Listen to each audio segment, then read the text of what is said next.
একদিন এক শিক্ষক ক্লাসে ঢুকে ছাত্রছাত্রীদের উদ্দেশ্যে বললেন, আজ আমি তোমাদের একটা প্রশ্ন করব, যার উত্তর হৃদয় ছুঁয়ে যাবে তাকে আমি দেবো আমার প্রিয় একটি জিনিস, এই সোনালি রঙের কলমটা। এটা আমাকে আমার প্রিয় শিক্ষক দিয়েছিলেন ক্লাস 8-এ বৃত্তি পাওয়ার পর। আমি এটাকে অনেক ভালোবাসি। সবার চোখ চকচক করছিল, কারণ কলমটা ছিল অনেক সুন্দর, অনেক দামি, আর এর পিছনে ছিল এক আবেগঘন গল্প। শিক্ষক প্রশ্ন করলেন, তোমরা কাকে সবচেয়ে বেশি সম্মান করো এবং কেন? সবাই ব্যস্ত হয়ে লিখতে শুরু করলো।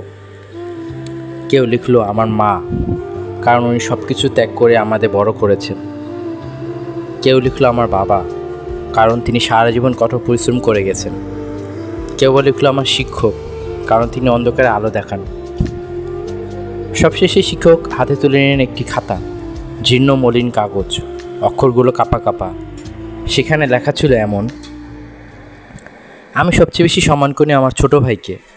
ও প্রতিদিন আধপেটা খেয়ে কাজে যায়, শুধু আমাকে পেট ভরে খেতে দেবে বলে। ওর জামা ছেঁড়া, কিন্তু আমাকে নতুন জামা কিনে দেওয়ার জন্য বাবার কাছে জোরাজুরি করে।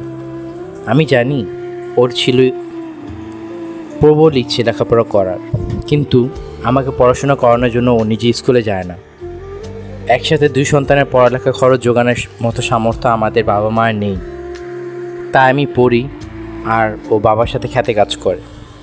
আমি আজ যেখানে তা ওর কারণেই। তাই ও আমার সবচেয়ে শ্রদ্ধার একজন মানুষ। পুরো ক্লাস নিস্তব্ধ। শিক্ষক চোখের চশমা খুললেন, তার চোখে জল।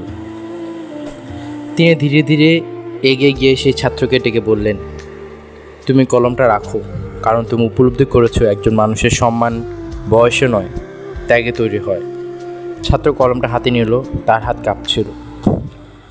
শিক্ষক চোখের জল মুছে বললেন, আজ আমি শিখলাম সবচেয়ে সুন্দর আর উত্তর শব্দ নয়, আসে হৃদয় থেকে। সম্মান বয়স বা পদে নয়, আসে ত্যাগ থেকে।